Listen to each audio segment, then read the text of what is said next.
Yeah. So welcome to the Teach LARC August meeting. We've had a little bit of a different introduction to our start today. We started a bit late, and so this recording is going to be coming in midway. Right now, we're discussing what's going on right now with COVID and any shifts in our different campuses for fall. And we were just talking about how enrollment has not been what's been expected. Marini and her campus is seeing low enrollment both virtually and face to face. Kimberly and Cerritos College has been having some very strange situations with enrollment where they've had bots enrolling massive amounts of students. And so, like, a class looks like it's full and then all of a sudden it's not. Mike, how's things going at Pierce in terms of like fall and what things are looking like? And are students showing up and enrolling, or where are things at for you guys? Yeah, well, when it comes, good morning, everybody. Yeah, when it comes to enrollment, we actually had just had a, open house. I guess every campus, every LA campus had an open house, and a good amount of students were enrolling that day. So we had close to over 1,000 students. So X amount enrolled and got the ID numbers and things like that, and ID cards as well. But what they're saying is that it's going to be close to 25 to 35% capacity on campus, and then I guess it would be 75 to whatever capacity in the spring. So we're just getting it started. But enrollment seemed like the way it sounded with that open house. This was last Saturday, yeah, on the 7th or something like that. It seemed like everyone was enrolling and excited to enroll. So we had a good number of students that came out and had a good time. Interesting. Interesting. So it's really not consistent at all what we're seeing at the campuses. Yadira, what have you seen at El Camino, or have you heard anything? If you're able to join, because I know you're having some internet issues. I am. No, I turned off my camera. It seems that when I turn off my camera on my computer, I don't know why I have better reception. But it's been, you know what, I want to say that it's kind of been like Kimberly too. A lot of we are still, there are some classes that are on, they're going to be face to face. However, those classes are just like the actual like automotive classes that need to be face to face. However, I do want to say that for Rio Hondo, because I work at Rio Hondo too, and we start classes on Monday, there's been a lot of, I actually have a class that was going to be the EDU. They wanted me to do it Mondays and Wednesdays in person.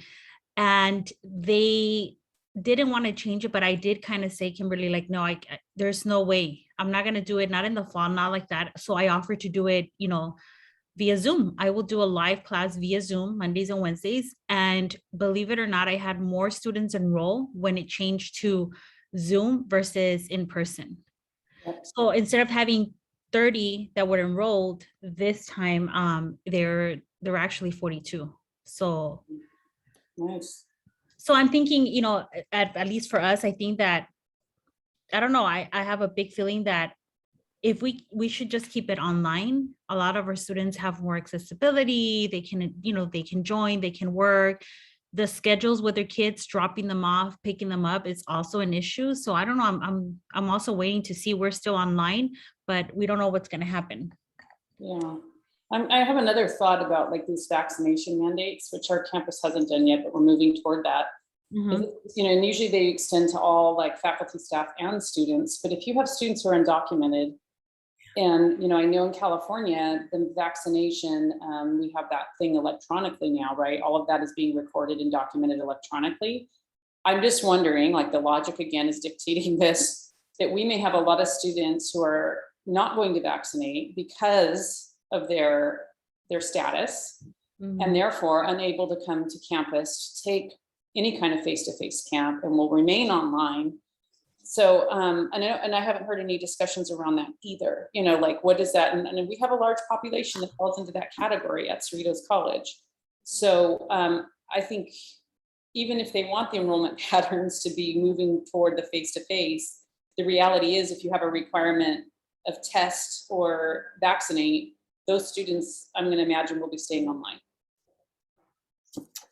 Wonder, has our system hasn't done anything, Kimberly, about that, have they? Or like any sort of webinar, or I can't think of anything, but that would be something you would imagine that people would want to be having some really No one's intense talking about it. conversations and like brainstorming and, how do we need to boots on the ground for this?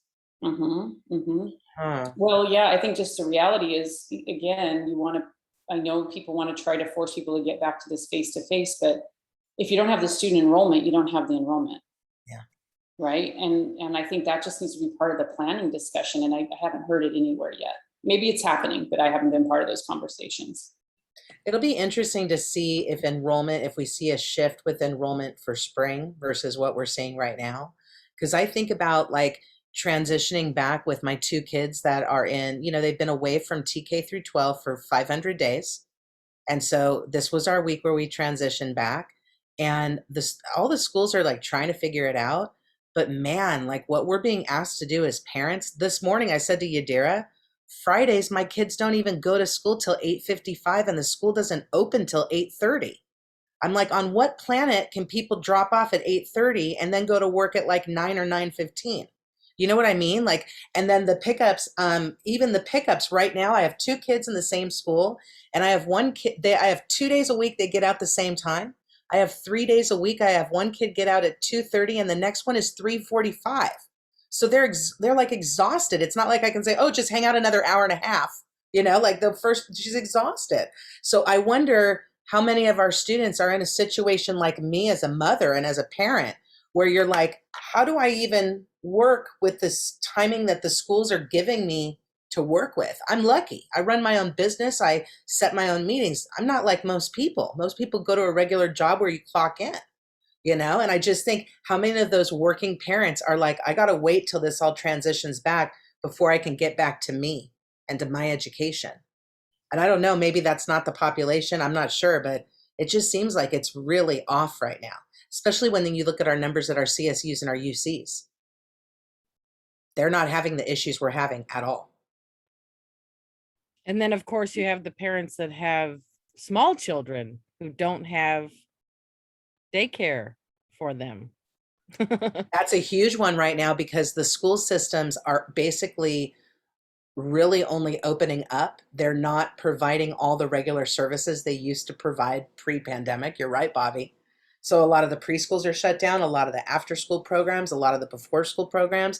I'm seeing that in my community where people are like posting messages going, I need somebody who can take my kid from 6:30 a.m. till 7:45 a.m. 5 days a week.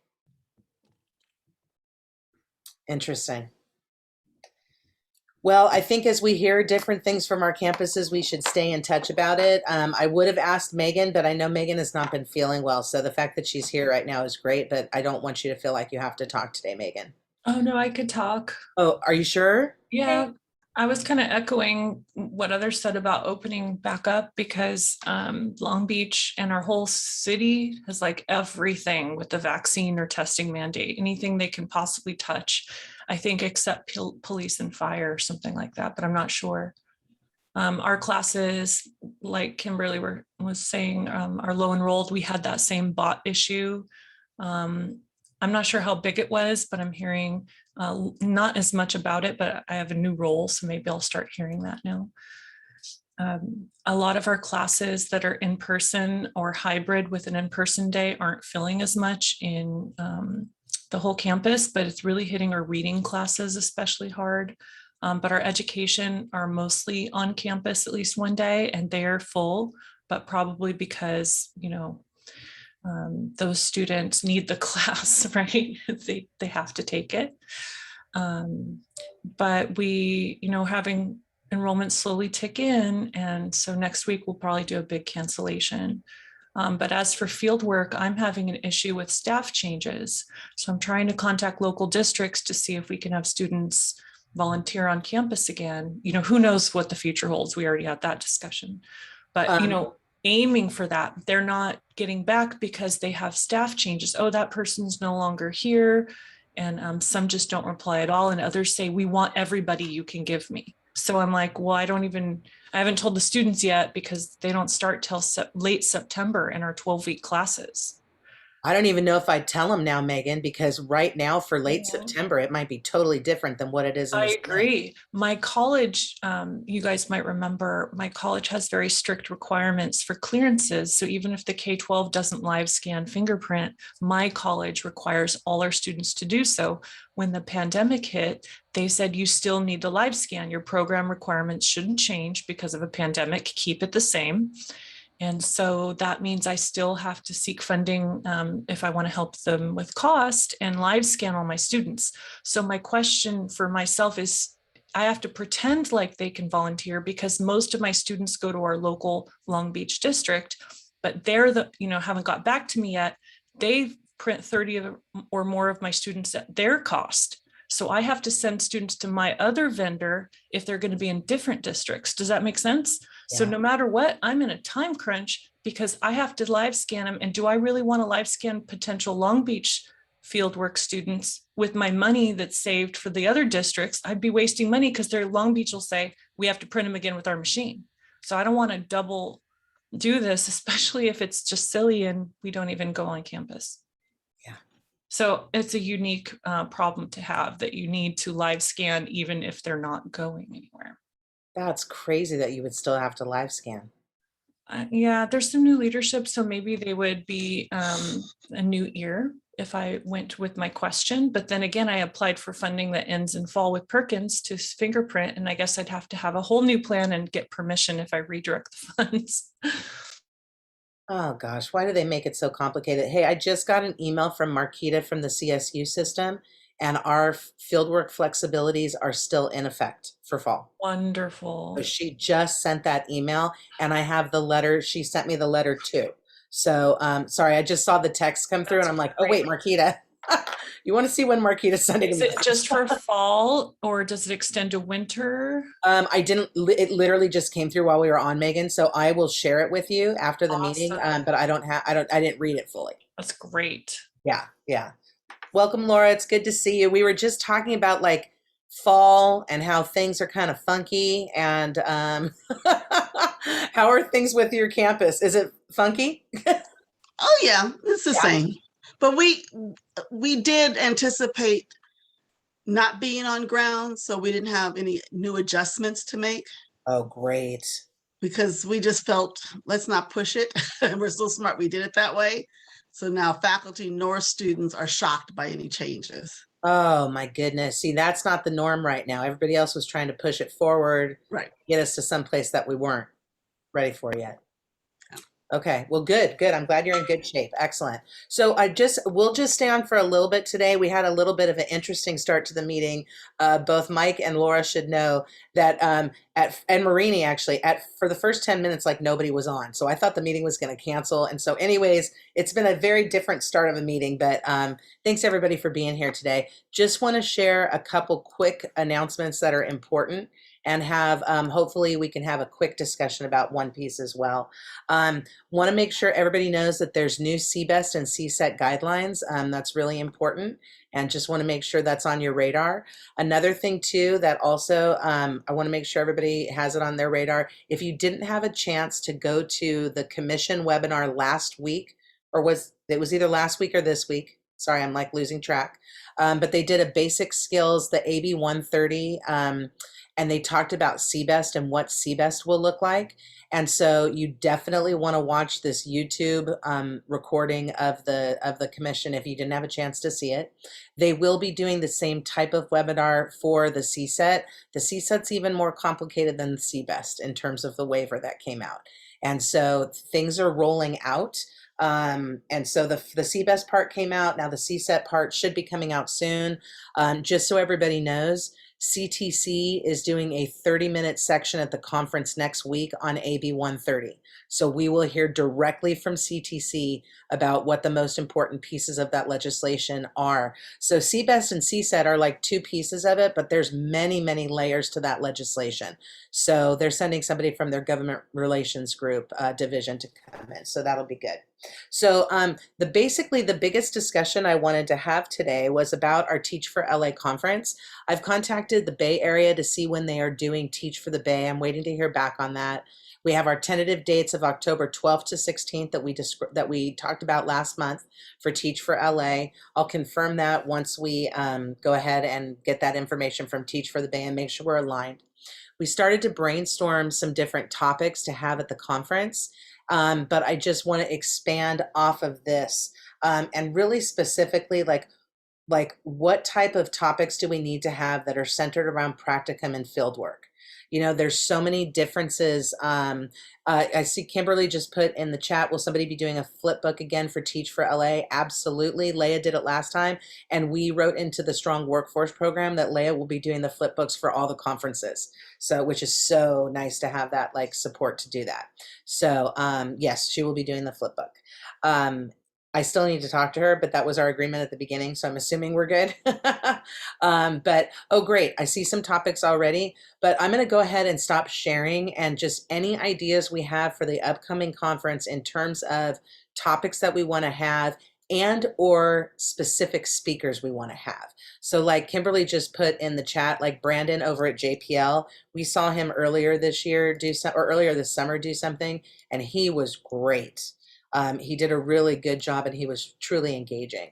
And so I'd like to open it up. Any idea for what type of topics we want for the conference or any presenters?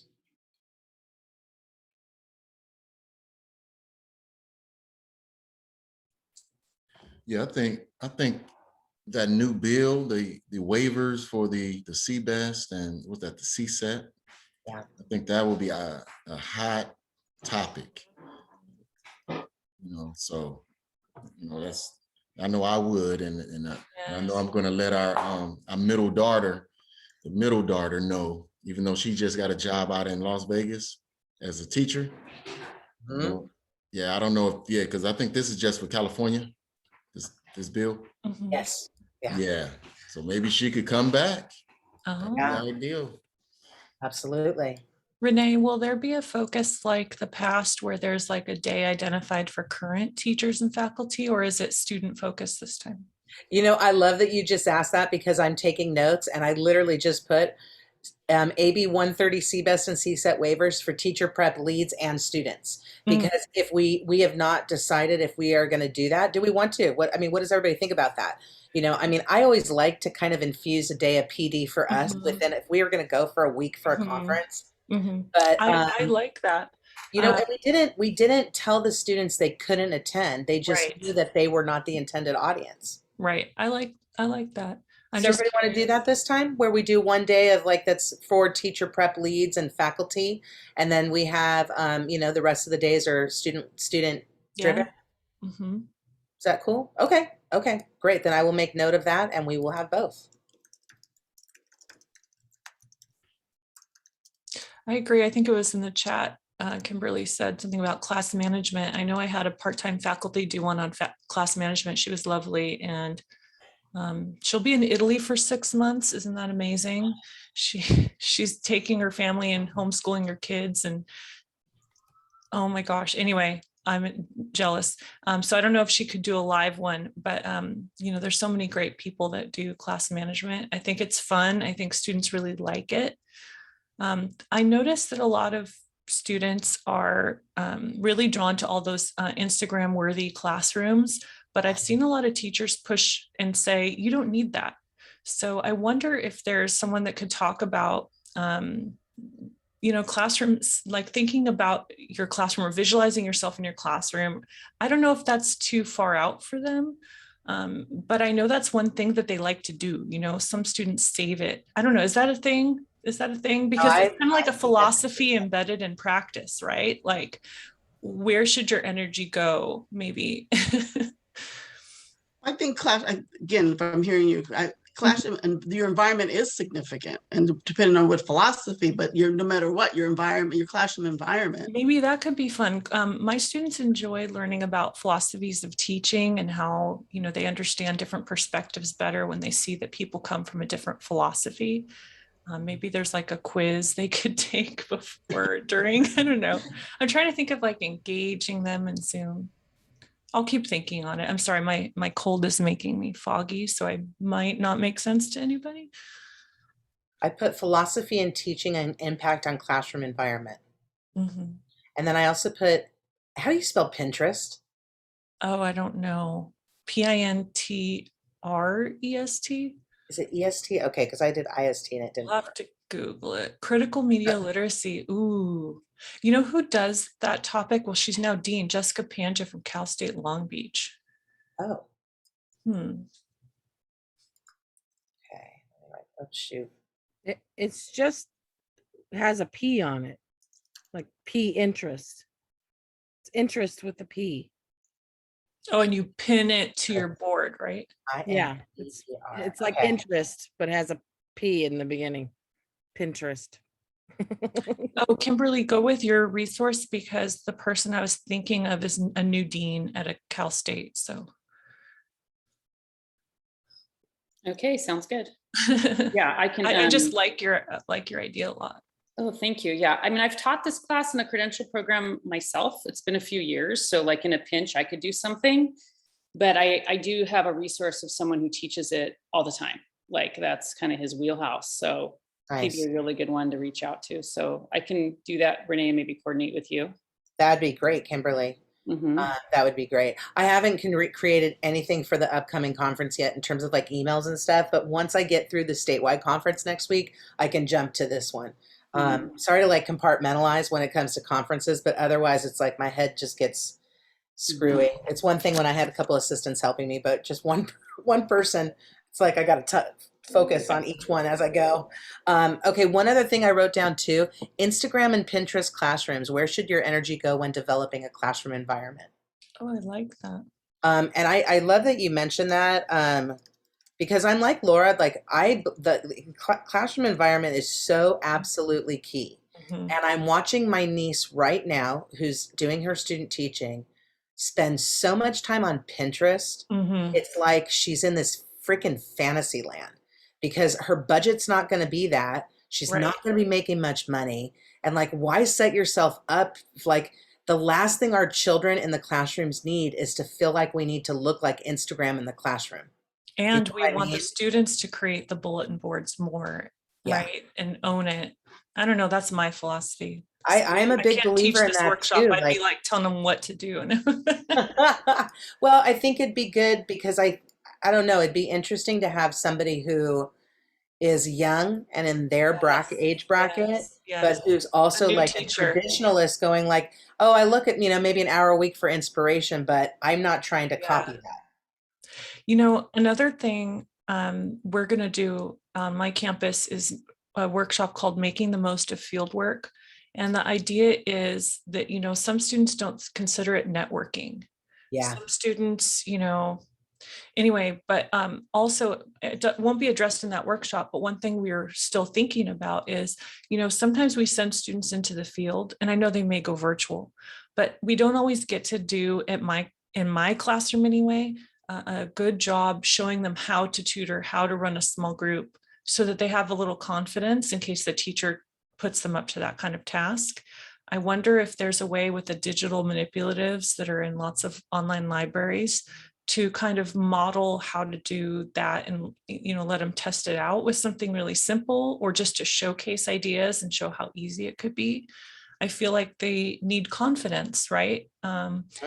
Some students come right out of high school into our classes or in high school, and I don't think they have the confidence yet that they're capable and could make a big difference. And maybe they don't know that they could just put in the initiative. When I was a college aide in high school as an elective, one of the teachers didn't like me because I sat there and waited for her to tell me what to do.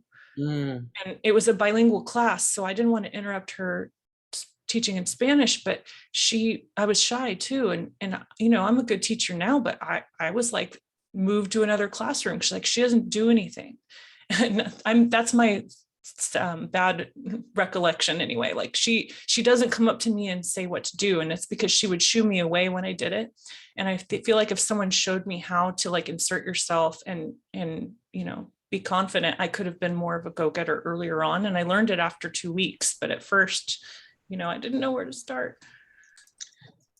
Well, Megan, you just sparked an idea maybe for the workshop as well, is how to be the best field experience placement place, or something where we Yeah. try to give them a different perspective to say you're going to have all kinds of variety, just like you have children, you also have students that are, so you may have a shy one that you might need to prompt a little bit because they don't want to be disrespectful. So that may be a nice workshop. Laura, that is brilliant. And let's host that on the PD day and run it at night, right? Perfect. I So love it. that Yes. way, Yeah. oh my gosh, that is fantastic. That's a great suggestion. Really great suggestion. Okay, we got to think about too our practicum students, because remember, our students are not only engaging in Teach for LA, but there will literally be probably hundreds of students across the state that will be utilizing our database of these videos in order to complete practicum and fieldwork hours. So like biggest bang for the buck already. And I'm going to say another thing. I don't want to redo what we've already done. All of those are already available on our website. So I love this idea. I mean, if we have some classic topics we feel like we need to include, by all means, I get it. Careers in ECE, or the general ones, I get it. But let's try to specialize. And, we could also say, here's a listing of our other resources and our other videos, and here are all the links. So we can give that as a resource at the conference if we wanted to. So let's think now about practicum and what we can offer for our early childhood, future teachers, and also our PD for our practicum, and anybody who's involved in ECE. What about someone showing a classroom video that's used for field work or practicum and showing how you think aloud and notice and wonder things that are themes in your course outlines, like notice a TPE, notice the class environment, notice teacher demeanor or how students get engaged because of the teacher, like showing a short video and like stopping it and having discussion points so that they understand how you observe a video and get something out of it. And then you could have one modeled where you're thinking out loud, really short, and then show one or two, even in breakout room, talk about what you saw, come back. I noticed some of my students want to do that with me with the education fieldwork videos. They're like, I don't understand what I'm doing. And I say, well, what do you notice? And then what do you wonder about what you're seeing? And then tie into some of the class strands, because there's almost unlimited correct answers to connections you can make to theory and practice. This is really interesting because within the larger TPP meeting, there's been discussion about how do we have conversations about critical questions, and how do we include like that. How do we get reflection into everything we're doing with our students? So that way, when the critical conversations, it's time to have them, they're going to be equipped with the skill set in order to have those conversations. Do you know what I mean? And teaching them how to question, because a lot of our students have not been raised and taught to question. Our systems have done the opposite.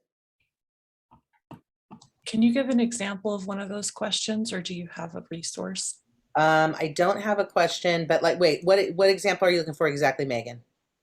I feel silly, but I'm not sure exactly what are critical questions, because in the reading field, we have our own, and maybe you're being more general, or maybe it's a specific thing I'm not thinking of by a theory. Yeah, it's not specific, but I'm really thinking about, there's a lot of topics right now, or a lot of discussion right now about the ethnic studies class, and there's a lot of misinformation about critical race theory. And so in education right now, well, there's also a lot of discussion about equity and being an anti-racist and what does that mean. And so those are what I mean by when I kind of say the concept of critical conversations. It's like, how do you man up to be able to have these conversations?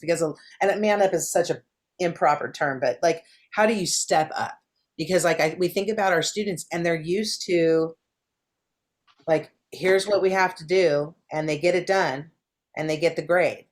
They're not used to, many of our students have not been in a project-based environment where they're, or a constructivist environment where they're having years of learning how to explore and how to question and how to do so appropriately.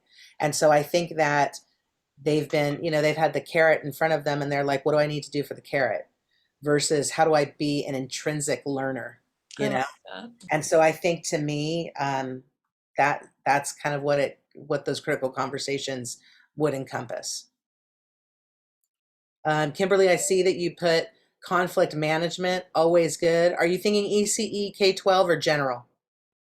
think I'd probably do general because I see its application to so many areas, like de-escalating parents, for example. I Yeah. think it's a really, maybe it's more of just like a general like comm skills type thing. And then also like managing conflict between students. And then you can also have issues with faculty, right? And meetings and so forth. So I don't know, there's so many directions that can go. That could be like multiple sessions, or you can try to squish it all in one. But I think it's definitely, especially if it's more student facing and even right professional facing, I think we all could always use a refresher on some of these skills. Sorry, there's a ton of sirens going off outside my house, so I muted there. I think that's a great idea, and I love the idea of running one for students and one for staff, because those would be different. Yeah. And I think that would be really helpful. Another thing that's really good about that, Kimberly, not just that it's totally practical, but when they're going into interviews, they are going to be asked that question of how do you deal with conflict? How do you, what do you do when you've got, like for our future TK through 12 or even our early childhood, what do you do when you've got an angry parent? If you've got somebody who's like a part-time faculty and they're coming to PD to learn how to become a full-time faculty, in that full-time faculty interview, most likely they will be asked something about how do they resolve conflict in the workplace. Yeah, or in my situation, when I interviewed a gazillion years ago to be a high school teacher, it was scenario based. Oh, yeah. They were all conflict scenarios. And then they'd say, the question was, and how would you handle this? Don't you remember? And you're just sitting there like deer in the headlights, like, I'm in literally every question I was asked, because I, my background's comm, right? But I was interviewing for a English teacher position. I have a credential in English.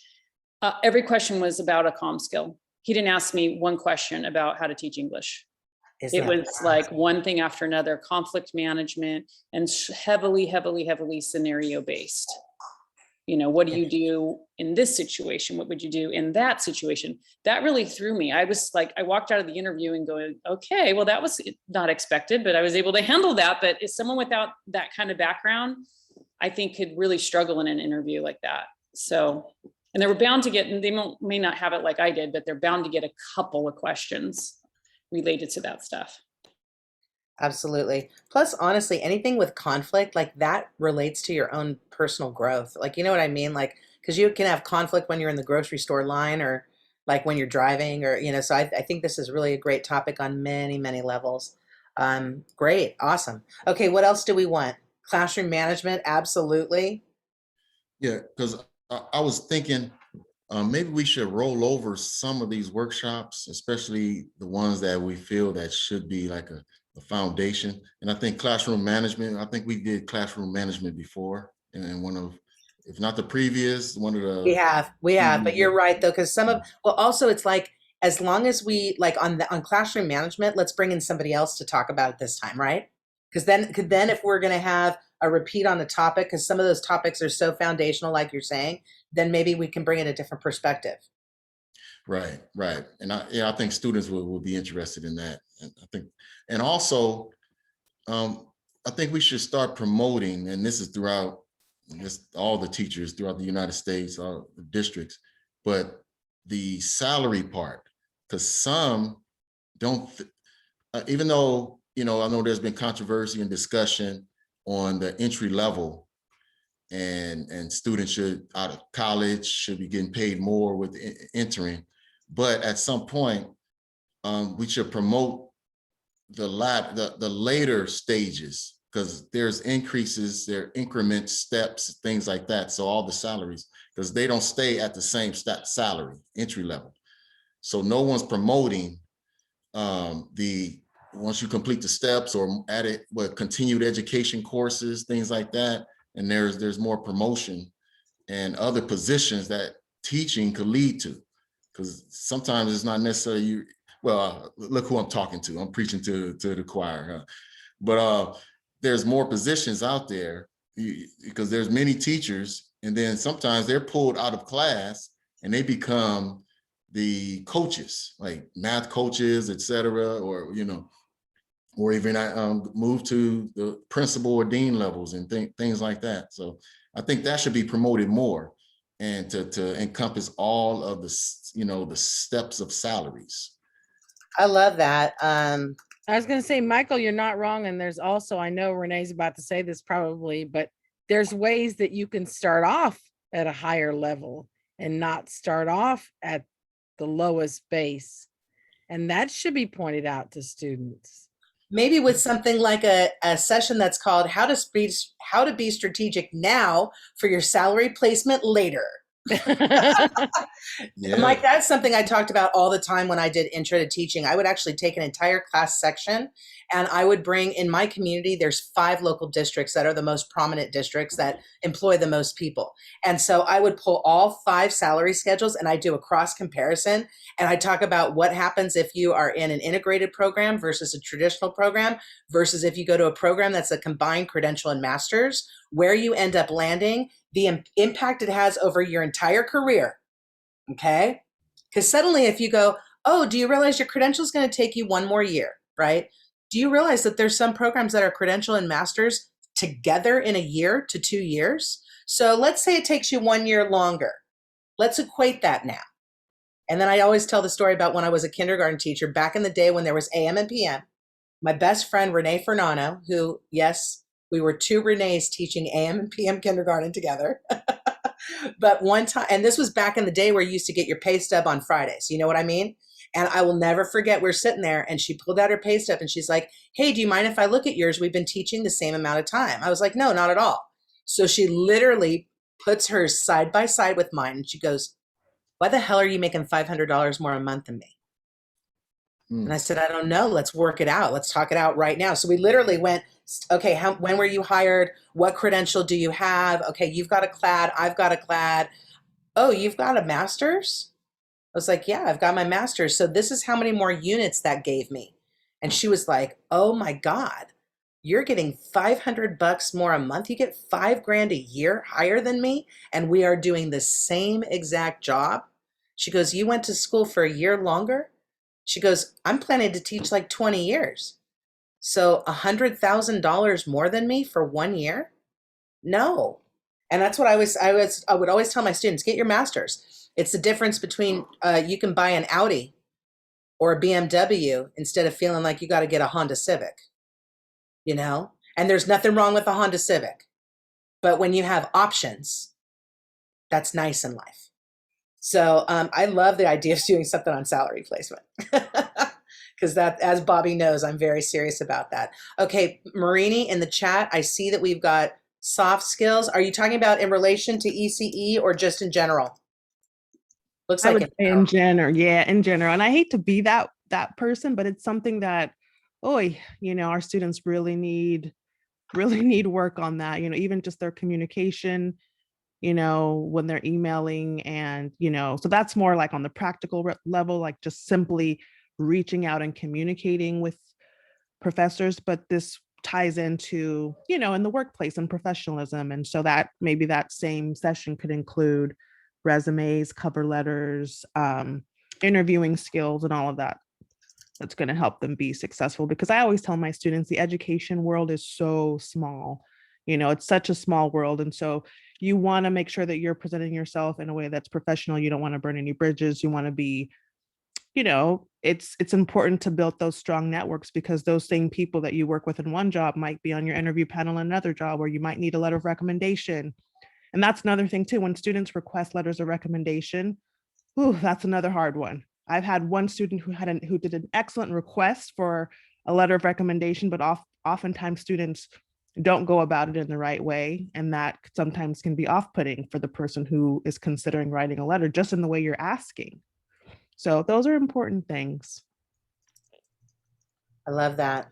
It's interesting too, because you would think like that wouldn't be the case for our colleagues. And I will tell you, I once was calling referrals on somebody or references. And one of the references goes, oh my gosh, I can't even believe that she put me on here. She left in bad terms. And and as somebody calling a reference, that's like the last thing you're expecting to hear. So, and that was faculty. So maybe the soft skills, maybe this is something that we even open up. Maybe we create 2 different versions of this. I don't know. I think that's a great idea. And I've had students, where I'll share with them job opportunities, And then I'll find out from the employer that they got hired. And I never heard from the student, like, let me know what happened, or vice versa. Like they interviewed and then it didn't go well, or the person that I'm referring them to will say, oh, well, they never got back to me, or, they were late, or they didn't show up for the interview. And I'm just like, oh no. So all of those things are really important. And again, it goes back to the education world being really, really small. Hmm. Everybody knows everything. Like there's been so many times when I've said to students, like, you never know who's going to show up in your whatever. And then all of a sudden they come back, they go, I went to the scholarship and I couldn't believe that my counselor was there. Or I went to the interview and I couldn't believe so-and-so was there. And it's like, you need to be prepped for it. Okay, great. Anything for practicum and our early childhood, both current faculty and future teachers, future educators?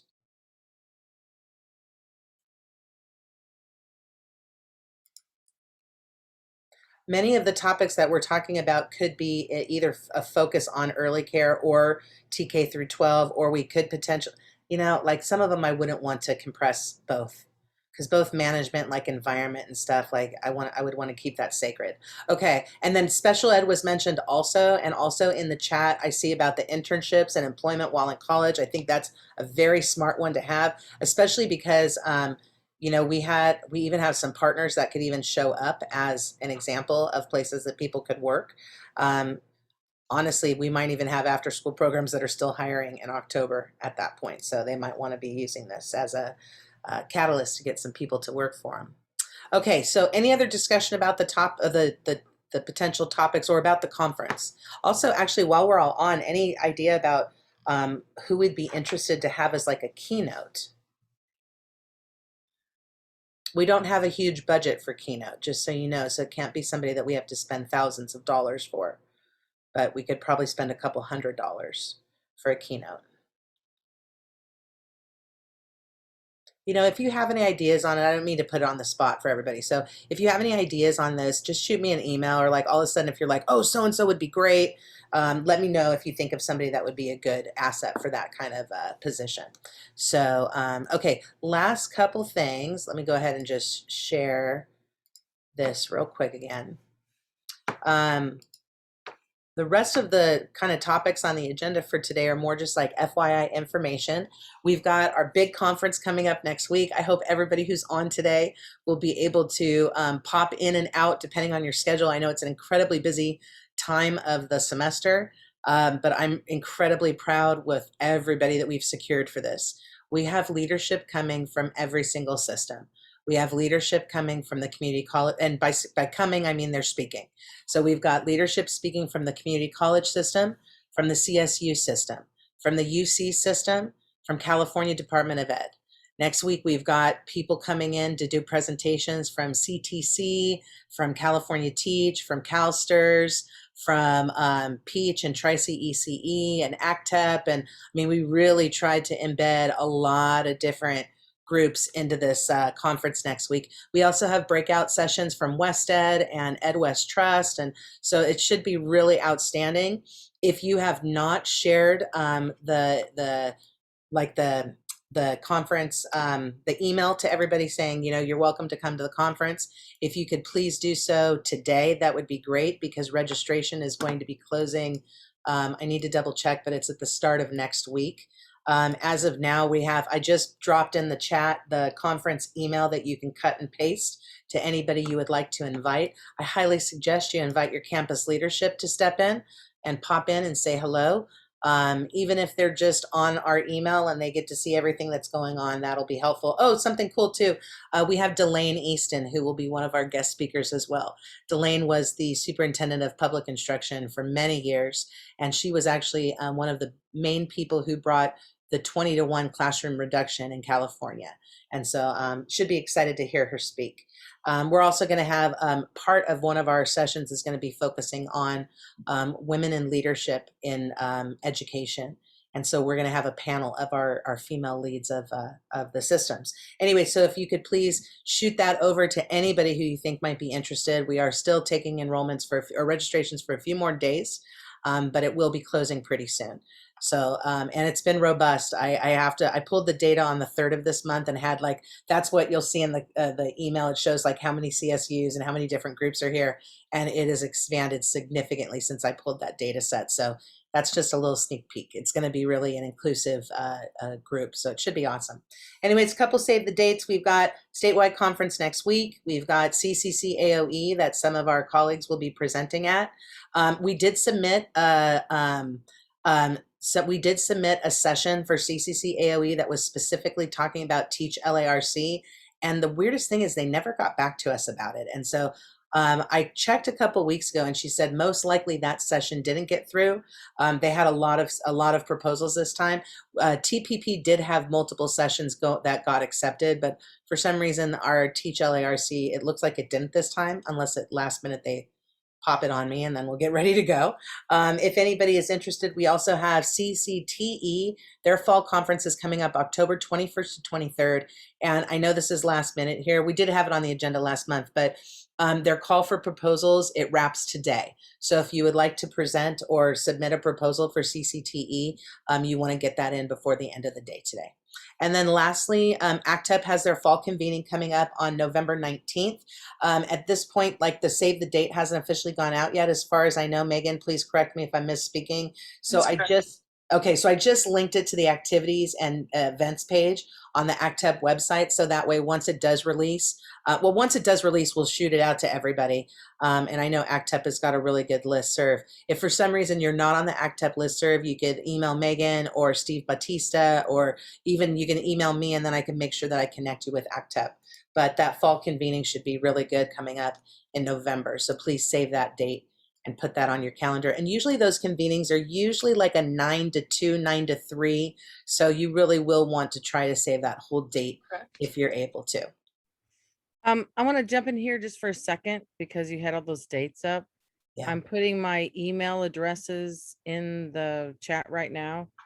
I'm still maintaining the statewide website. So if you have anything you want me to put on the statewide calendar, and typically when I put stuff on the statewide calendar or the website, I also go ahead and post it, or usually Renee's already done it. I post it to the Facebook page and I post it to the LinkedIn page as well. So if there's things you want, you know, I may not be in LA County technically anymore, even though I live here. But I'm still maintaining the website. So thank you, Bobby, for doing. Don't be shy about emailing me stuff that you want posted. Thank you for being kind when I sent you that file yesterday with 8 recordings in it. That's okay. I already had some of them. I thought I didn't, but I already had some of them up. So it wasn't, I realized, oh wait, I'm double dipping here. You guys missed the pathetic conversation earlier this week when I said to Bobby, can you teach me how to post stuff on the website? Because I don't know how to do it. And she goes, I'm going to keep doing it for everybody. I was like, oh, thank God. So no, I've been maintaining it. I updated in fact, today I updated this statewide conference website information to have your updated numbers and stuff. Oh, awesome. And there's a link on there to the registration, and when we start getting the recordings, I'll do an accordion. I'll post them all on that page. I appreciate it so much, Bobby. And we also, just so everybody knows, we submitted a TPP statewide proposal to the Chancellor's office. We haven't heard anything yet, but if we do get it, an RFA will release for 10 campuses to get funding to be teacher preparation hubs for their communities, but it will be cross system. So I also saw in the chat that Yadira asked who's doing the Women in Leadership panel. Yadira, it is going to be outstanding. Okay, it's going to kick off the conference on Tuesday. I'm going to be up for 15 minutes saying hello, and then we go straight to the panel. For those of you who are registered, I'm going to be sending out the full schedule very shortly. I'm waiting for one thing from one person, so it's coming very soon. But with that schedule, so we go into the Women in Leadership right at 9:15 on Wednesday. And that panel is Sarah Neville Morgan from California Department of Ed. We've got Marquita coming from the CSU system. We have a woman named Claudia who is from she's in charge of teacher preparation at the UC system. She works at the Office of the President, and she's in charge of both undergraduate and graduate teacher preparation. And so Claudia will be coming. And then Sandra Sanchez, who is a vice chancellor of workforce development from the Chancellor's office. She will be coming to that panel as well. And then we actually have Shinny Weber, our vice chancellor. she's coming to a separate guest speaking in addition. So anyways, it should be really good. And then Delane will, Easton will also be touching on the topic of women in leadership within her discussion as well. So I'm excited. Wow, that's a lot of women, powerful women. Yeah, I wasn't sure we were going to get everybody secured. So it's been really nice. I'm excited for next week. I will sleep well next weekend. But that was all I had for our LA region for today, everybody. I don't know if there's any other topics that you want to bring up, or I know we've got some more work to do on the conference by all means, but like I said, I'll revisit it once I finish the statewide conference. If anybody wants to be involved in conference planning, please let me know. No pressure to at all, because I know it's an incredibly busy time of the semester. But if you do want to be involved, just let me know. Or, if you want to make sure you present or whatnot, please let me know. And also any ways that we can be a resource to you in the region. If you have any face-to-face events and you want Yadira or myself to be there, please let us know. We're happy to do it if we can make it happen. Especially if you're doing anything for your teacher prep students. If you'd like regional representation, we will try our best to be there. But okay, so I'm going to wrap us a little early for today. I just wanted to say all this talk of women in leadership. We love you, Michael. Totally. Yes, Michael.